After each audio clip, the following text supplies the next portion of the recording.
I have a very special video today because I actually have some fun guests joining me. So my parents are currently staying down here in Arizona with me for a little bit.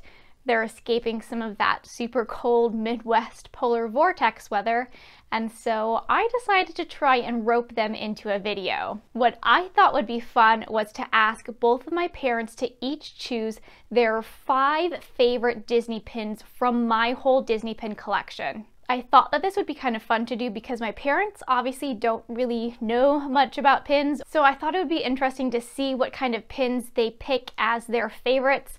Are they ones that are just like super common pins, or can they pick some of my rarer pins? And I just thought it'd be kind of neat to see what they think about my pin collection. And I think that this is just kind of a fun thing to do in general with other friends or family members because it gives you a kind of fresher perspective on your own pin collection. So without further ado, I'm going to go into my mom's top 5 choices of her favorite pins, and then I'm kind of going to talk about her choices and tell whether or not they are something that's kind of rare or special or something that is just more common. And then my dad's gonna give his top 5 choices, and then I'll do the same thing. So onward we go. Okay.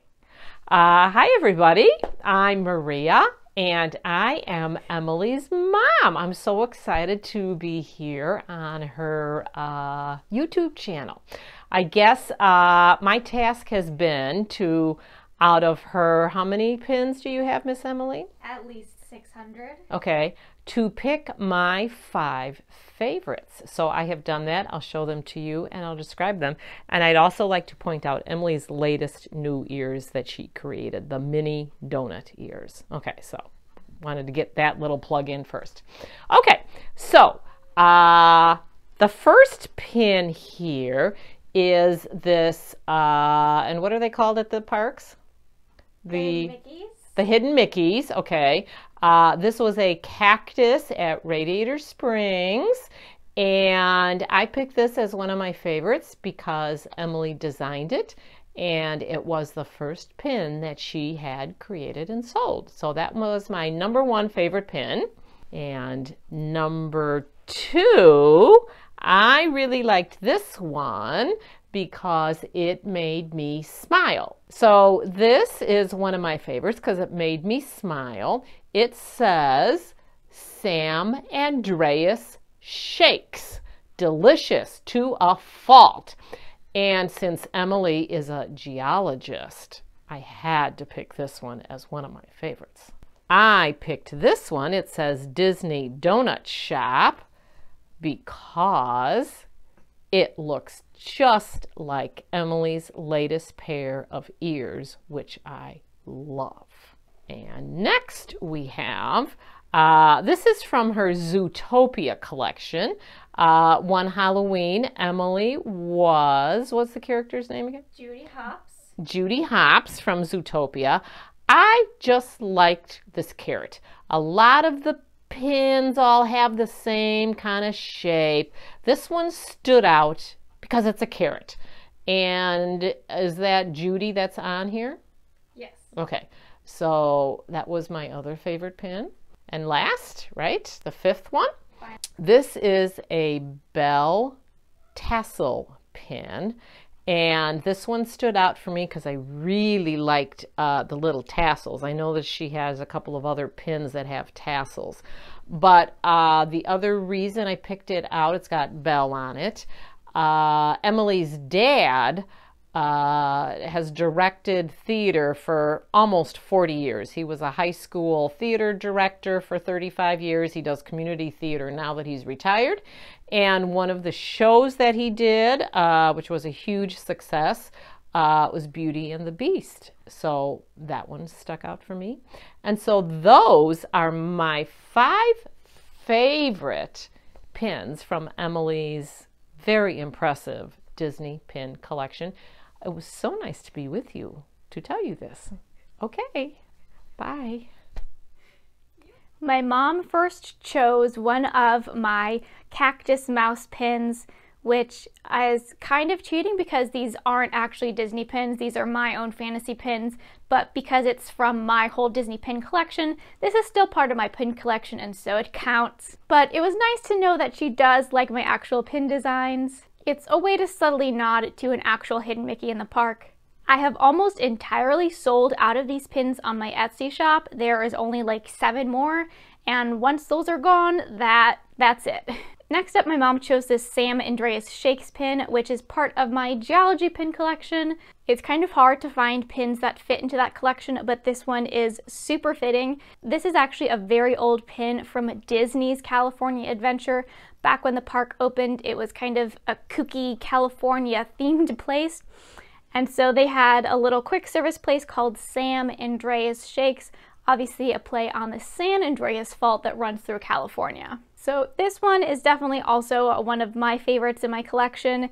It's not that it's super rare. It was an open edition pin, but because it's so old, you don't really see it too much. But this is a pin that personally has a lot of cool meaning. My mom then chose this Mickey Mouse Disney Donut Shop pin. So this one was from the limited edition Donut Shop pin series last year. It is an LE of 3000, so a little bit rarer, but a slightly higher LE size. But the Mickey Donut one, because this one was the very first one of the series released, was super valuable. I don't know what its value is still currently holding at, but for quite a while, it was going for around like $80 to $90, whereas others from the Donut Shop set were kind of close to their retail values. So this one, although it is a slightly more common limited edition pin, actually is pretty hard to find. And since I am making quite a lot of donut ears now, this one is quite fitting, although it seems like my mom may have chosen this one as more of an advertisement for my ears. My mom's fourth choice was this super cool Judy Hopps carrot pin from Shanghai Disneyland. So it's interesting that my mom noted that there's not a lot of variety in the artwork of the Zootopia pins, but this pin is totally unique and it is super cool. It is just an open edition, but it does come from Shanghai. They love Zootopia over in Shanghai, and they're building a Zootopia land there, which is going to be insanely awesome, and I bet they're going to keep on releasing a whole bunch of cool Zootopia pins. But this is definitely a cool pin, and it's from an international park. And then finally, my mom chose this Belle tassel pin. I remember last year when they visited, my mom even kind of pointed out this pin as one of the ones from my collection that she really liked a lot. And so, I mean, that's kind of interesting to me because this just is a regular open edition pin. This was when they did a whole series of different princesses with tassels, so I have a matching Anna and Elsa one from the same set. These are really nice pins, and what I guess kind of does make them stand out is the fact that they do have some extra tassels, so they're a little bit more 3D and tactile. But it's a nice pin and definitely like the glamour depiction of Belle. Hi, I'm Roger Zawacki. I'm Emily's dad, and I'm going to explain why I chose the pins that I chose. Splash Mountain. Just about my favorite ride at the Magic Kingdom at both Florida and California, and this pin in 3 dimensions is a large one and signifies the amount of fun you'll be having when you splash down on Splash Mountain. Plus, it's the only way you can view the story of Brer Fox, Brer Rabbit, and Brer Brer from the Song of the South because it's out of print, it's out of release. And this pin is from The Rescuers, a movie that I watched many times with Emily when she was a toddler and growing up, because we watched all the Disney movies. So this signifies not just The Rescuers, but all the Disney movies that we watched here. But it was also the end of an era, because a few years after The Rescuers came The Little Mermaid, which was the Renaissance, and this is a fun movie of the old school type of animation. And this is Minnie Mouse with a wheel and cupcakes. And what more can you want than one of Disney's iconic characters, Minnie Mouse and cupcakes? So if I didn't choose a Mickey, I wanted to choose a Minnie. This is Soarin', one of my two favorite rides at Epcot. I could spend the day riding Test Track and Soarin' and Test Track and Soarin' and back and forth. It was so innovative, and it's an absolutely fun ride. And I also like to ride it at California Adventure. And this is Beauty and the Beast. It's really a good pin, a three-dimensional pin with the iconic ballroom scene where Bella's in her yellow dress and the Beast and Belle are dancing to the song Beauty and the Beast. I have directed the show, probably going to direct it again very shortly. It's currently in rehearsal at the Woodstock Opera House for my company, and even though I'm not a part of it, it's going to bring in a lot of money for our company. So Beauty and the Beast is absolutely a must in my top 5.